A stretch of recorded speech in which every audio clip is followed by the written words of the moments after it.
I'd like to welcome our speaker for today, Leslie Young. Leslie got her PhD in 1994 at MIT and went on to work at Ames Research Center and Boston University before joining Southwest Research Institute in 1999, which is long enough ago I could have ignored all of the rest of that stuff. She has worked... Oh, okay. Well, that's fine. Okay. But she has been working for a long time on New Horizons, and gratefully so, I'm sure, because Pluto has been spectacular. And that is going to be the topic of her talk today. So, thanks.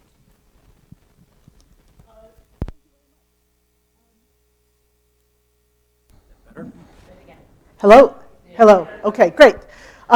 So it's been 4 years since we flew past Pluto, Bastille Day, July 14th, 2015. So maybe a refresher is in order.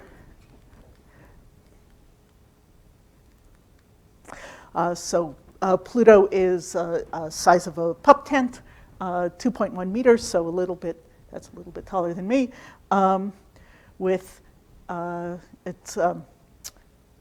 I'll be talking a lot about the LORRI high-resolution imager, the RALPH, which includes color and panchromatic wide field, and also near-IR spectroscopy from 1.25 to 2.5 microns. And it also had a couple of particle detectors, a dust counter, radio experiment, and the ALICE ultraviolet instrument. These two were critical for probing the atmosphere, and Rex also looked at passive radiometry.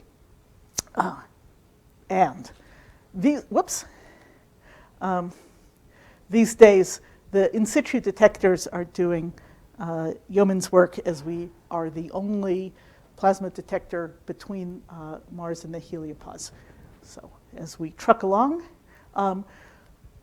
speaking of trucking along, so we launched in 2006, flew past Jupiter only 13 months later, and then at about 3 astronomical units a year, 9.5-year journey to Pluto at almost 34 AU, and then we continued on to just last January, New Year's Eve, heck of a New Year's way to call in the new year.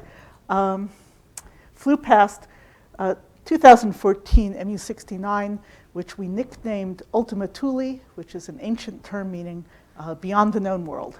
So Ultima Thule, it's a walnut on a pancake is sort of the shape of it, and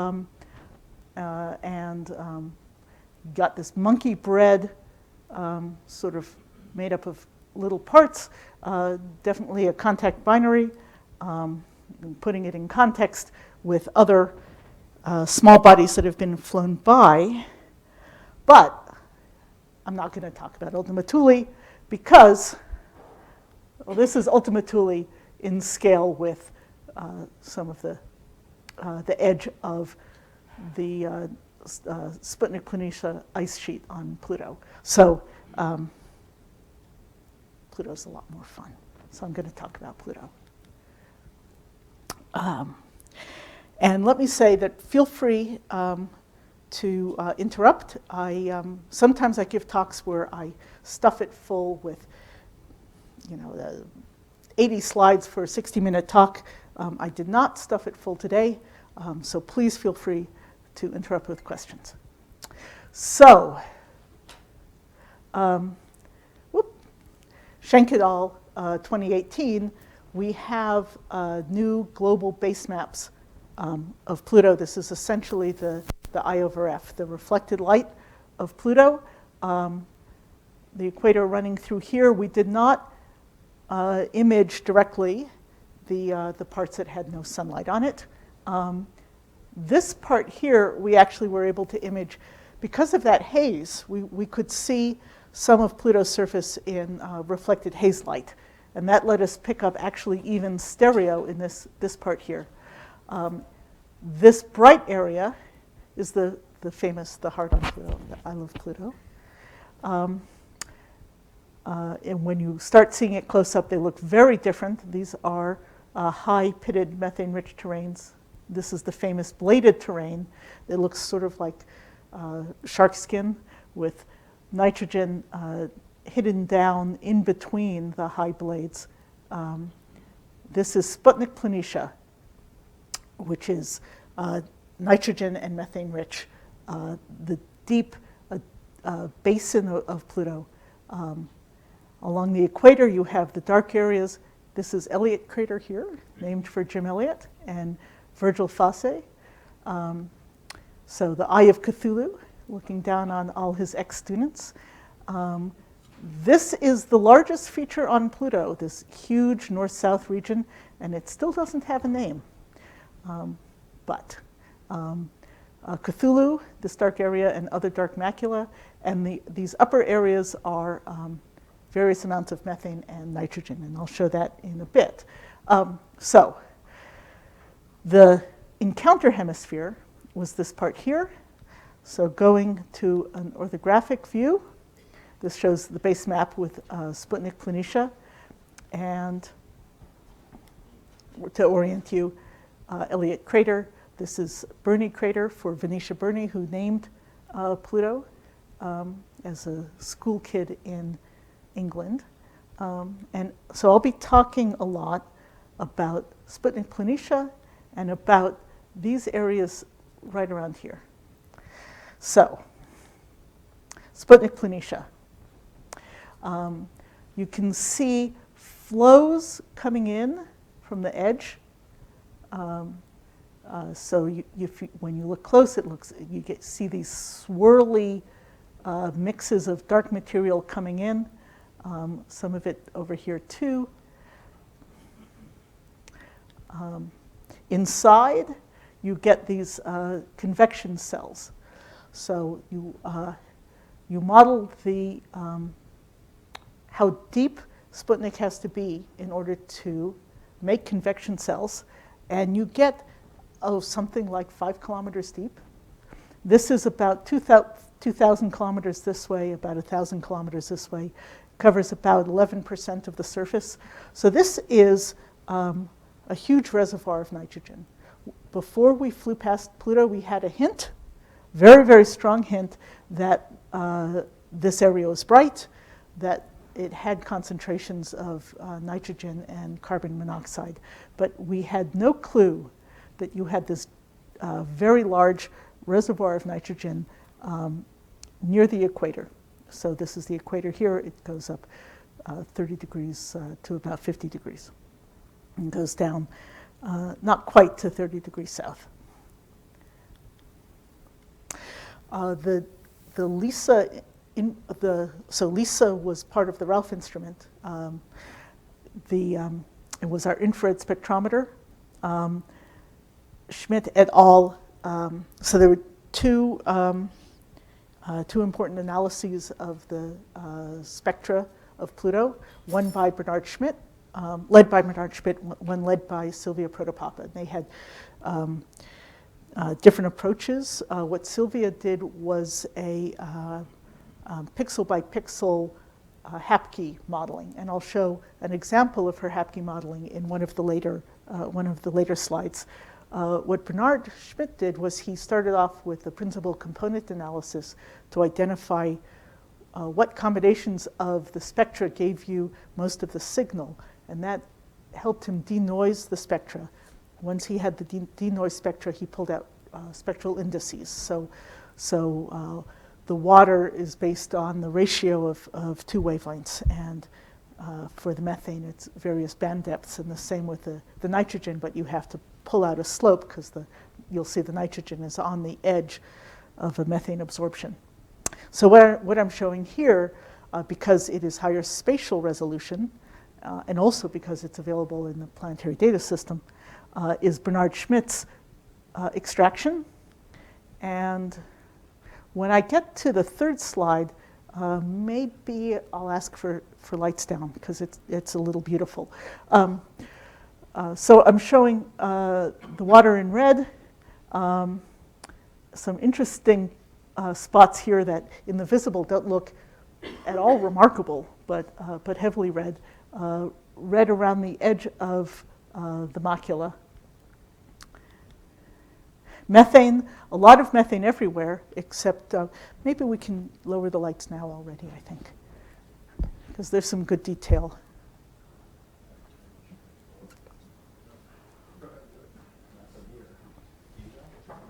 Okay. It's not bad. Can people see that there's less green here? Okay. So well, it's all right then. So methane almost everywhere, except in the darkest areas. Beautiful. You know, so the areas that had a lot of water, or the darkest areas, are the places that don't have the methane. And in particular, a lot of methane at the North Pole, a lot of methane within Sputnik Planitia, and a lot of methane in the right-hand side of the heart. Well, the whole heart is called Tombo Regio, and the bladed terrain just beyond the heart. And just as an aside, just because it's a fun story, Clyde Tombo's children were in the audience when we announced that we were naming the heart after their father, and it was just fantastic to see the expressions on their face. Okay, so that's the methane, and then the nitrogen. Most of the nitrogen signature is here in that same Sputnik Planitia, and then you see it here inside of the craters, and I'll show you what the distribution is in this other mid-terrain. So, put them all together. I chose this particular color scheme because the methane and the nitrogen do often mix. So if you look at the phase diagram of methane and nitrogen, you can have up to about a few percent methane saturated in nitrogen-rich, or a few percent nitrogen saturated in methane-rich, but you can't mix them at a molecular level in any way you want. So when you see something like this, it says that you have a mixture of methane-rich and nitrogen-rich, but more methane-rich than you have down here. So there's a gradient in composition within Sputnik Planitia. And here it tends to be more dichotomous. And down here it's a mixture of methane and water. And we haven't, this is a puzzle that people haven't really started to sink their teeth into yet. It could just be methane receding and revealing the water substrate. So with this gorgeous thing on is a fine time to pause and talk a little bit about volatility. So water down, once you get past Saturn, water is like rock. It just doesn't sublime at all, right? Methane and nitrogen are like water and CO2 on Mars. So methane is the minor species and much less volatile, just like water is the minor species, much less volatile than CO2 on Mars. Nitrogen is the one that's controlling the overall pressure, just as CO2 is the one controlling the overall pressure on Mars. On Pluto, our polar cap is at the equator, but it's similar. It's a reservoir, a big reservoir of our two volatile species.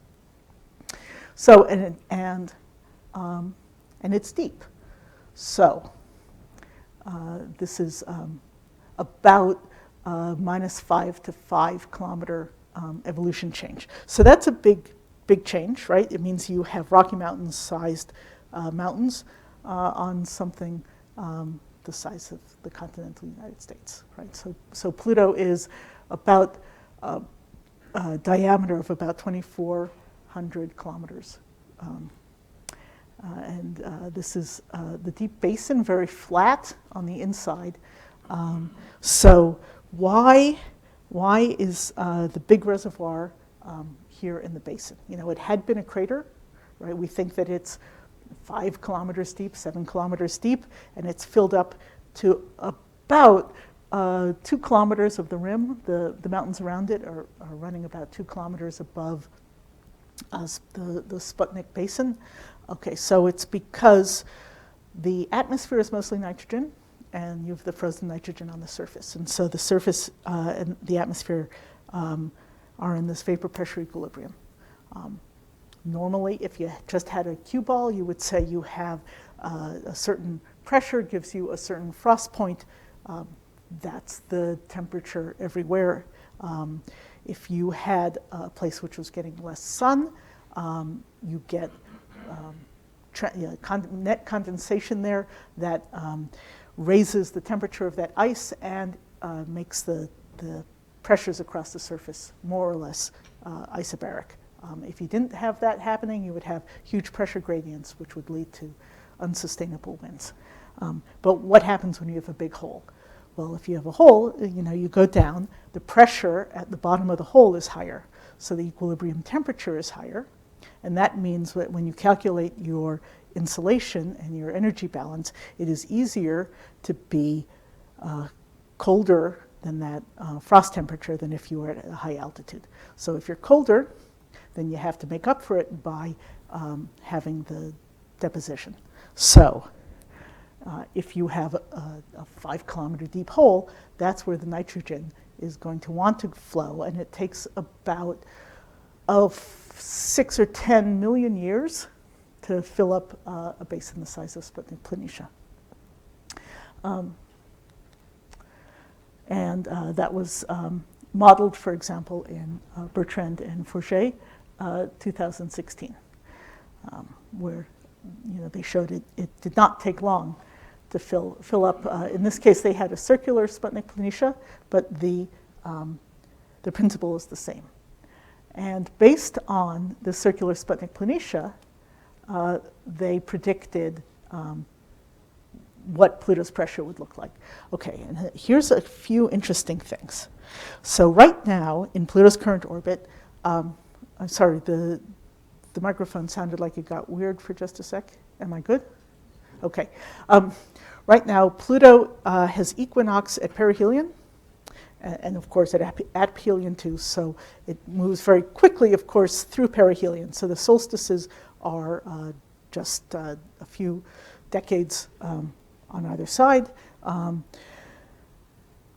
The solstices are extreme and has a high obliquity, so it gets up to subsolar latitudes in the 50s. You would think naively that Pluto's atmosphere would be largest at perihelion because it's getting more sunlight, and coldest at aphelion. But in fact, the effect of Sputnik Planitia is really extreme. And so Sputnik Planitia is mainly north of the equator. In the Bertrand and Fourget, they had it all essentially entirely north of the equator. And so you get higher pressure near northern summer when you get the sunlight more directly on Sputnik Planitia, and the minimum near northern winter. We have, if you take a more realistic model for Sputnik Planitia, this is work recently done by my graduate student, Perry Ann Johnson, and you can download her paper from my website, or you can just email me for a copy as well.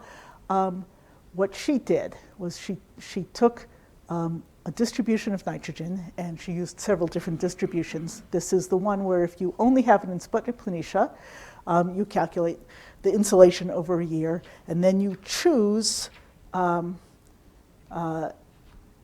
range of albedos and thermal inertias for each pair of albedo and thermal inertia. You figure out what emissivity gets you the right pressure, 11.5, at the New Horizons flyby. And then given that triplet of albedo, thermal inertia, and emissivity, you can calculate the temperature over a full year. And we also have occultations running starting 1988. So what is the ratio of the pressures in 1988 versus 2015? And that lets you eliminate cases where that pressure ratio, it has doubled or tripled since 1988, between 1988 and 2015. So if you throw away the ones where the pressure changes too much, or it doesn't change enough, or the emissivity is greater than 1, or the emissivity is less than a third, you get a restricted range of cases. And you can see that you see a similar pattern where the pressure is highest near solstice, summer solstice, and lowest near the winter solstice, not highest and lowest at perihelion and aphelion. So this is the Sputnik only case to help us compare our results against that Bertrand and Forget. But you saw in the color globe, we saw nitrogen not only in Sputnik Planitia, but also at the mid-latitudes. This uses the closest approach closest approach nitrogen maps, and then very recent work by Lila Gabasova, who is Bernard Schmidt's graduate student, looking at the approach images at much lower resolution for an estimate of the methane abundance elsewhere on Pluto. So we don't directly measure. So she looked at a couple of cases, one with a band of nitrogen, symmetric with the northern nitrogen band, and then another one that had a southern cap. And the same trick of finding the restricted parameter space. And in all of these cases, similar behavior, maximum near summer solstice and minimums near winter solstice. Pluto, like Mars, has obliquity cycles. It's got 2 cycles. One is the obliquity changing by about 23 degrees. I think that one is at 2.8. So, sorry, there's 2 scales, 2 things going on, and they are both at about 3 million years, but not exactly 3 million years. So one's a little longer, one's a little shorter. One is the obliquity cycle, and then the other is the precession of the argument of perihelion, which changes when you get equinox within the orbit.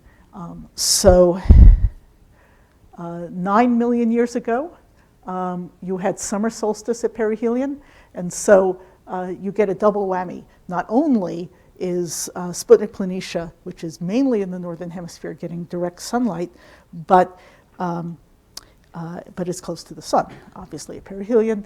But at aphelion, they work against each other. At northern summer solstice, when you're being lit most directly, you're at aphelion, where you're perihelion is 30 AU, aphelion is 50 AU, so 9/25 of the insolation.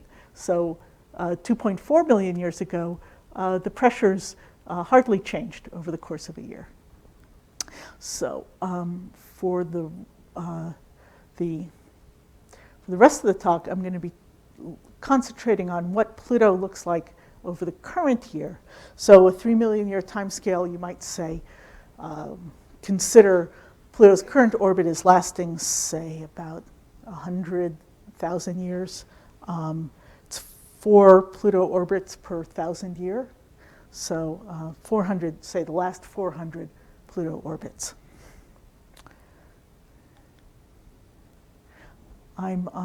So this is now just a reminder of the base map and going back and forth between the base map and the elevation model. And take a look in particular at this area around here. I'm going to focus in on these. See this little smiley face and the 2 eyes? My neighbor said, "Are you going to talk about Halloween?" I said, "Well, okay, fine. Here's the little smiley face and 2 eyes." So where you see the dark blue here at the mid-latitudes is mainly where you have the low elevations. So this one here, that the top of that unnamed large north-south feature that runs right over the pole, you don't see the methane directly, but the nitrogen directly, but the methane is a little less prominent inside. Whoops. Inside that rift. So even up as far as the pole, there's a small topographic effect, but there's a very large topographic effect here at the mid-latitudes.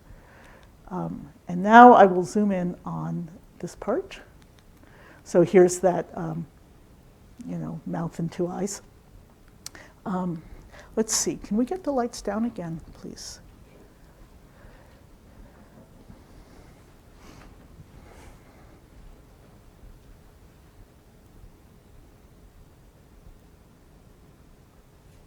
So the left is the base map, which is essentially just reflection.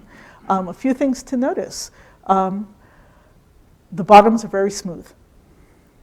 There's a crease here and a crater here, which is probably telling us something about the depth. I was talking with Ali about how do you figure out the depth of some of the mid-latitude water on Mars, and the answer there is you fly radar. Well, we didn't do that. We took pictures and said, "See you later." But we have the advantage that the ice is actually visible on the surface, and nitrogen. So nitrogen is pretty plastic on Pluto. It flows pretty well. You could see at the edge of Sputnik Planitia some of the glacial flows from the edge into the swirling into the edge of Sputnik. So maybe this says this can't be too deep, or you wouldn't support these creases. But on the other hand, you could make the argument the other way and say it's probably not very shallow. It's not a veneer of nitrogen on top. And two reasons. I'll get to the second reason in a little bit. But the first reason is, if you had a rugged terrain, say like this, with just a veneer of nitrogen on top, you would see it following the underlying underlying terrain. Okay, so on the right-hand side, this is that same color scheme I used before. A lot of methane really everywhere, and only in the bottoms do you get the nitrogen. And there's a few places where you see a little bit of water, and as I said, that's still that's a mystery that we haven't really probed yet. What is the water doing here? In the gray and the black, I've drawn contour lines every 0.5. I mean, you look at this and you want to think that blue to green is actually showing depth, but it's not. It's the depth is shown by the contours, and this is just demonstrating that down in the depressions is where you find the nitrogen. So I'm taking 3 line cuts, the light blue, the green, and the orange. So the light blue one, the bottom of the depressions is, in this case, 3 kilometers down, pretty flat bottomed. The slopes show where the edges are. The I over F, the base map is pretty even inside and outside of the depressions. This change here is probably just lighting. Strong concentration of nitrogen within the depression, and the methane everywhere, but less methane in the depression. And same thing in line cut 2, flat bottomed, in this case about 1.5 kilometers, very steep slopes of 30 degrees, not much change in the brightness, lots of nitrogen at the bottom, less methane at the bottom, and same story for line cut 3. So this one is a little over 2 kilometers. So why is there the concentration of nitrogen at the bottom? Well, you might say, you just explained to us why you have all of the nitrogen in Sputnik Planitia. It's an altitude effect. You have higher pressure, so the higher frost temperatures, and so you get the accelerated deposition. I'm sorry. This is just those same blue, green, and orange 1, 2, 3 depressions, and this is Silvia Protopapa's Hapke modeling. So you get the mixture of methane-rich and nitrogen-rich with these huge, so in Hapke modeling they're called grain sizes, but when you have 30 centimeters, it's not really a grain, it's really, think of it as a distance between scattering centers. And even though it's Tucson, there must be people here who know what the term black ice means, right? So, you know, when you go driving and you have these slabs of ice on the ground, nitrogen, it doesn't have a dipole, so it doesn't interact very easily with light. You need a lot of nitrogen to be able to even detect it. So 30 centimeter grain sizes. Otherwise, if you had fine grain nitrogen, it would scatter and it would just look bright instead of being able to see the absorption feature. And this here, my favorite color is 2.15 microns. So it's relatively subtle on the shoulders of the very prominent methane absorption. And the water is still showing up at about 10%. But the things to keep in mind is, yes, you definitely see the methane directly in the spectra and in the modeling, and it's large grained. Okay, so how do you get it there? Well, I considered idealized craters, 57 degrees latitude, 20 kilometers across, 1.5 kilometers deep with a 10% slope. So let's imagine you've got pressure at the top of 11.5 microbars. I'm sorry for leaving out the units here. This is measured by the Rex radio experiment. So you have a pressure, you can calculate the temperature from vapor pressure equilibrium, and epsilon sigma T to the fourth gives you a certain re-radiation. If you go down 1.5 kilometers, hydrostatic equilibrium says the pressure goes up. How much does it go up? Oh, you know, a little less than 10%. Again, vapor pressure equilibrium, that gives you just 0.2 or so, little over 0.1 degrees increase in the temperature. So only about a milliwatt and a half more thermal emission.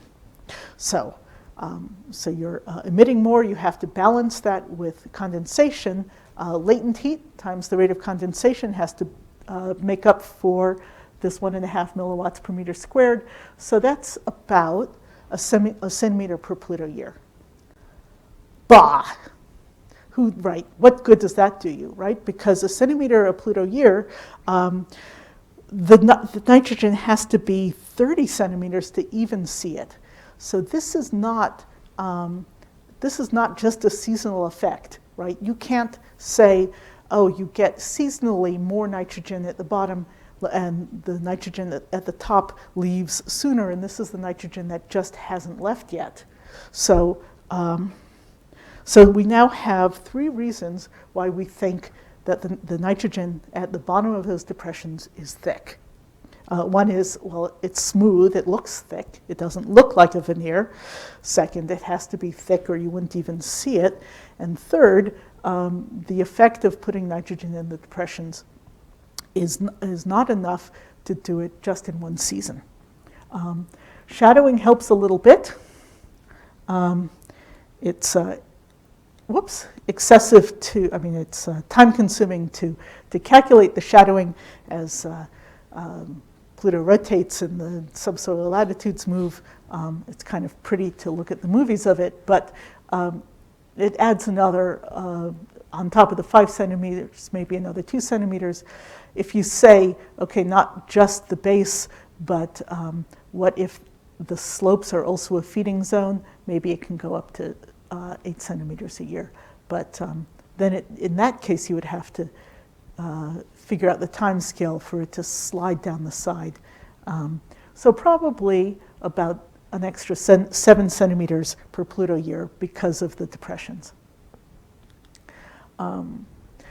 Bertrand et al., 2019, their latest paper, so they, Tanguy Bertrand and Francois Forget have the most sophisticated volatile transport models, but of course they have to run at relatively low spatial resolution and relatively idealized cases. So mantles of methane ice and meter-thick nitrogen. So they do come up with perennial deposits at mid-latitudes, but meter-thick, is that enough to change what it looks like in those geological images? What we did, and this is just the beginnings of the stability work, topographic segregation. So this goes back, so think globally, act locally, right? So you have a global pressure because you have the net sublimation at areas that get more insolation and the net condensation at the areas that get less insolation, and the sublimation winds even out the surface pressures. So we have these ways of estimating how the pressure changes over an entire Pluto year, and what the volatile temperatures are, both at the reference altitude, but also at deeper altitudes, because we have the hydrostatic equilibrium and how that affects the vapor pressure. So once you pick a scenario and you say, we think we know how the pressure changes over the course of a Pluto year, then you can look at a particular spot and you can say, how does this spot react to this changing pressure and the changing insolation? So for example, if we go to a spot at 57 degrees north, the same spot where we did the shadowing and the depth experiments, and we can calculate the insolation at every point given an albedo, and how does that compare with the frost temperature at that particular time, and what is the net condensation and or deposition. And we find that at the reference altitude, okay, so you pick a case. I don't think I'm going to run back through 2/3 of my talk, but Perriand's models with where you pick a nitrogen distribution and you get the 5 curves. This is the case where you have the nitrogen that we see, and the albedo and thermal inertia that was in the middle of the allowed parameter space. So this is about 1/3 of what solid water ice would have for thermal inertia. So if you take this case and you pick different albedos for the mid-latitudes, the 57 degrees, for instance, at the reference altitude, you will be unstable. If you are darker, you will tend to, over the course of a Pluto year, lose nitrogen. At a given same conditions, you'll get the 7 centimeters more per year if you are at 1.5 kilometers down. So there is good news and bad news, right? So the good news is, yes, there are a range of albedos where you would naturally get the segregation, where you would naturally lose nitrogen over the course of many Pluto years, lose nitrogen from the uplands and retain nitrogen in the lowlands. The disheartening news is it only works for a small range of albedos. So it might be that we filled up the basins actually at an earlier season, maybe when we had a lower obliquity and the insolation difference between the mid-latitudes and the equator was less. And it's just that in the depressions you are still losing it some, but you're losing it slowly enough that it's still there and thick.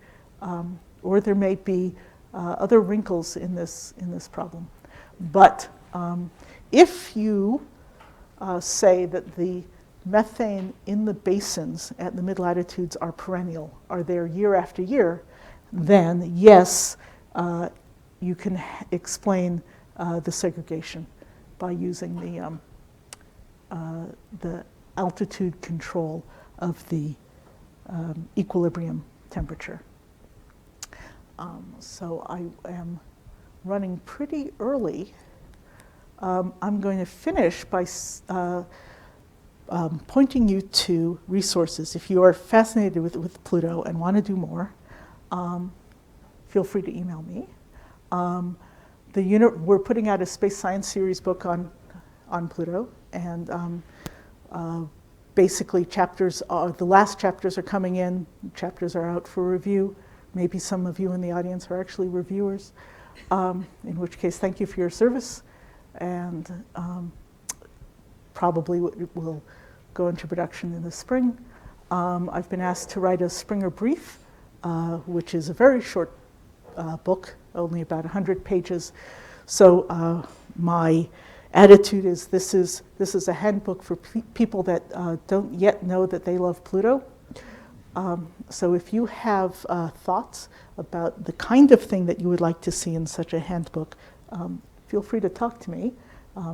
It's only about half written, so there's room to wiggle still.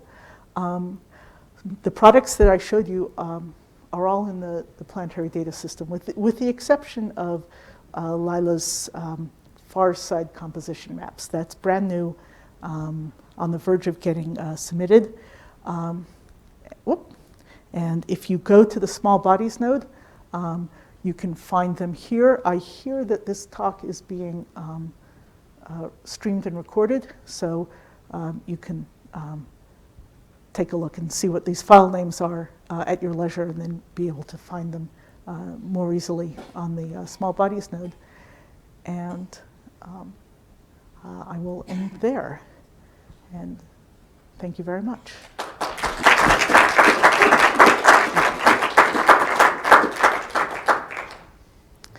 Yes. Hey, a few years before the Pluto encounter, I went off and measured a large number of photographic plates from Harvard and Mount Wilson, and putting them onto modern magnitude scales. These are all plates from the early 1930s, and so I came up with a nice modern calibration for the Pluto rotation curve for the early 1930s. Mark Bowie's been going off and extending this using Lowell plates, and all of these are before your 1980 or 1988 cutoff date. So we actually have real measures of brightnesses, which we translated back into a global average albedo for, well, going back to the early 1930s. Now you have a model here, which is predicting vapor pressures and albedos, and you have a full up map which you can use to change the orientation back to the 1930s. And so you should be able to go predicting the brightness of our rotation light curves for Pluto. And so we have a marriage here where you have a model and we have observations, and they can be compared. Actually, I don't know. Has this been done? What do you find? This is beautiful. Let's see. What order do I want to talk about? Let's talk about the wonders and then the complications. Okay, so the wonders are we didn't get to measure this. Okay, except for this little bit in haze. So really below about 30 degrees south latitude, we have nothing from New Horizons, except 3 hints. One is that the radio experiment doing passive radiometry, we purposefully sent it over the winter pole, and it looks warm. If it were below the 35 degrees, so most of the nitrogen here, it went by pretty quickly, but when I was showing that example depression, the idealized depression, and I had temperatures of 37 or something like that, 36, so if Rex were colder than that, then you would scratch your head because you would say, wait, I just heard from the esteemed Dr. Young that you can't have cold nitrogen because you would end up with the condensation and it would raise the temperature. So if there's nitrogen there, it's going to be at the frost temperature, whatever that is. If it's warm, it says it's nitrogen free. So that's a hint that the South Pole is nitrogen free. One of the brilliant team of Bertrand and Forget, they modeled what haze would look like, and they said, let's arbitrarily and artificially put some nitrogen in the southern hemisphere and see what that does to the haze. And if you do that, you get an abundance of haze near the North Pole that fades down to the equator as we see, but then instead of continuing to fade as it gets toward the South Pole, it increases abruptly at about 60 degrees south down to the South Pole. And that's not what we see. So if, depending on how much you believe their models, that also argues for nitrogen free on the South Pole. We designed some experiments to look at Pluto in reflected Charon light. And they turn out to be really hard because when we designed them, we didn't realize that when we flew past Pluto, the thing that we were most going to see is the forward scattered haze. And so it makes it a very hard experiment. But we certainly don't see a bright South Pole. But, yes, you of all people in the audience should be boggled because you look at the data from the 1930s and 50s going up to 1988 or 1980s when we started getting CCD, good high quality measurements. And, it looks like the light curve is fading, right? So the mean magnitude is fading as if a bright polar southern polar cap were moving away.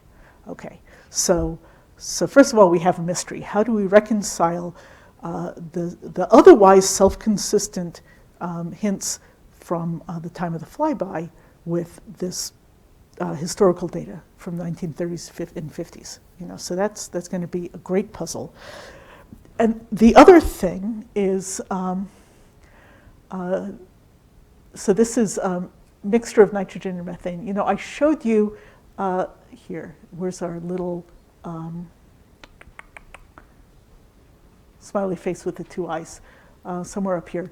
Showing you those cuts across, where you have the nitrogen and where you have the methane, they have similar albedos, right? So even if we could figure out, is it there's the very dark stuff, right? So the macula that are free of volatiles are very dark, about albedos of 0.1. Okay, so we can tell if it's that or not. But I don't think that just albedo alone is going to be enough to tell us whether it's nitrogen rich or methane rich.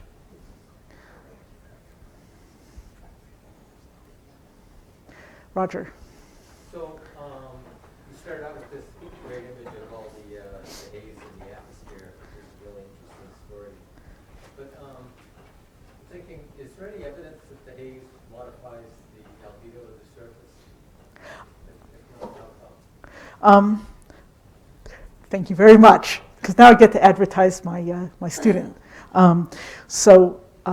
We do not see evidence that the haze modifies the surface. It should. It's dropping microns per Pluto year, right? Meters over the edge of the solar system. You should have just haze gunk. It should make a house cleaner's job during the Dust Bowl seem easy, right? So why is Pluto variegated? One way that it could be variegated is, does the haze ever get low enough to cut off haze production? And that was the motivation. Right. Oh, I'm sorry, did I say the haze get low enough? Does the atmospheric pressure ever get low enough to cut off haze production? And that was the motivation for Perry Ann Johnson's work. And the answer seems to be no. There's a few special cases where it drops down low enough that under current conditions, you change from monomers to aggregates so that the character of the haze might change at certain times a year. but it seems like it never gets low enough to, say, become transparent to Lyman alpha. And Lyman alpha is what kicks off the beginning of the photolysis and the photochemistry and that haze production, and it never gets transparent to Lyman alpha. So, it is still an open question. So that was the main the prime suspect was the change in the atmospheric pressure. Right now, perhaps the prime suspect is looking at the UV that does get through longward of 160 nanometers. And so are we getting processing, processing of the surface into tholins, and that might be a runaway thing depending on whether you're getting covered and uncovered by volatiles, the old Why is Pluto Bright paper. So. Other questions? Yeah, okay. I thought I remembered from the early New Horizons papers that carbon monoxide was also a Yes. present volatile. So A, does it act more like nitrogen or more like methane in this type of way? And B, is it just not abundant enough to matter geologically? It acts very much like nitrogen. So similar molecular weight, slightly less volatile, but only a little, maybe 5 times less volatile. It can mix with nitrogen in any ratio, so you don't have this segregation into the nitrogen-rich and methane-rich. Similar strengths. From ground-based, when you follow the signature of where you see the nitrogen, where you see the methane, they seem to go together both on Pluto and on Triton, on both of them when you look at spectra as they rotate. It's also a whole lot harder to detect the nitrogen, so there's a little bit of that. If you're trying to figure out the story, it's looking for the keys under the streetlight effect a little bit. It's hard enough to measure in the Hapke modeling that Sylvia Protopapa doesn't even include it in her Hapke modeling. Bernard Schmidt does pull it out, and if there is public acclaim, I can bring up Bernard's paper and give you a quick shot at what that looks like. But it is definitely concentrated within Sputnik Planitia. Okay. Oh, actually, one more thing on the carbon monoxide. So it's very interesting, I think, that we see the carbon monoxide on both Triton and Pluto, but the carbon dioxide we only see on Triton. So there's a difference in the oxidation states of the two. Any more questions? All right, then let's thank Leslie. Really interesting talk.